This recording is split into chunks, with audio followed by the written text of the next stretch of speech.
introduce yourselves? You were first. Sure. I'm Danielle Ragavanis. I'm a teacher here at Thomas Edison. Philip Baker, also a teacher at Thomas Edison of the Model United Nations class. Okay, today I'll be interviewing you guys on Syrian refugees. So my first question is, who are the Syrian refugees?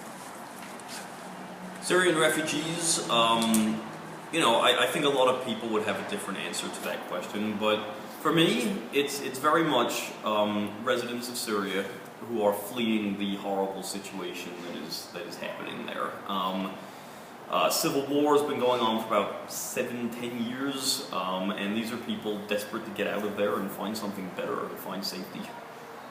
Right, generally either displaced within their own country or that they've fled to nearby countries. I met someone I was in Greece this summer, and most of them tend to be women and children who are just trying to save themselves and their families. I'm looking for more opportunity. Why are they fleeing their country? Well, you basically said that because of the Syrian civil war. Because of the conflict going on, and I think they feel like they have no opportunity for a better future. Right.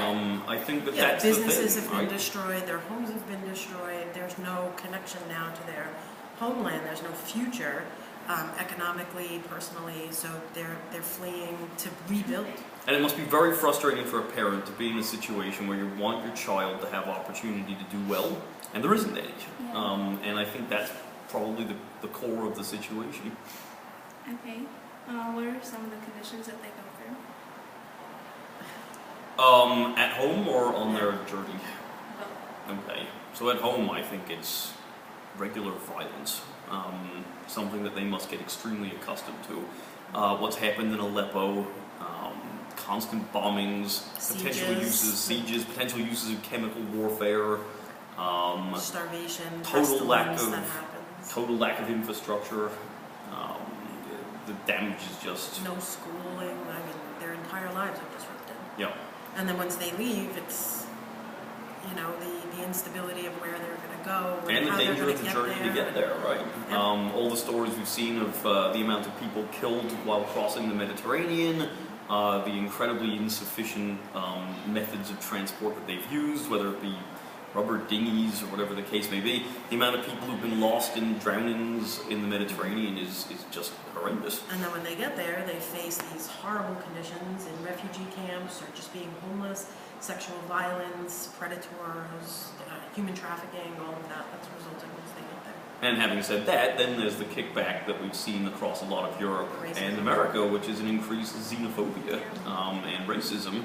And I think also there's probably a problem with a lot of radicalization as well. So all of these things would be issues that they face. Okay. So what do you think that we as a nation can do to help them? Well, they got to start by dealing with the problem at home. Stopping the Syrian civil war would be the first thing. And then there needs to be a rebuilding of the country, basic infrastructure and meeting people's basic needs. But in the short term, it's meeting their needs in refugee camps, giving them a place to go and a safe way of getting there, and ensuring that every step of the way there's procedures and processes in place to protect them and give them the opportunities to rebuild. Yeah, if you want to stop people from trying to run to other places, fix the reasons why they're running. Okay, do you think that they deserve to be helped? Of course, who doesn't? Everyone deserves to be helped. Okay. Do you think that we should get involved with helping them, like citizens donating? Oh, absolutely. 100%. Yes. There is no point in sitting around complaining about all the injustices of the world. As Ms. Ragavanis always says, don't complain about stuff, solve it. What is Shop in a Box? Our solution. So, Shop in a Box is something that the students of Thomas Edison High School invented Last year. during Model class United we Nations had. 4. And what happened was that during the Model United Nations, we look at world problems and we try and figure out ways to solve them. And the interesting thing that we noticed was that the more problems we looked at, the more we noticed that all of those problems tended to originate with what people perceived as a lack of opportunity. That there was no way for them to get out of the situation in which they are in. Shop in a Box developed out of that. Our students themselves noticed that they have so much opportunity through the CTE education that they get at Thomas Edison High School. And it basically started as just a side comment that, School in a Box through UNICEF is such a wonderful program where they can send school materials to people around the world. Wouldn't it be wonderful if we could put Edison in a box? And then we all looked at each other and we said, Shop in a box. Do you think that these shop in a boxes can help these refugees? We do. 3 of the boxes are actually going to Haiti to help people who have been internally displaced because of Hurricane Matthew. They're going in 2 weeks.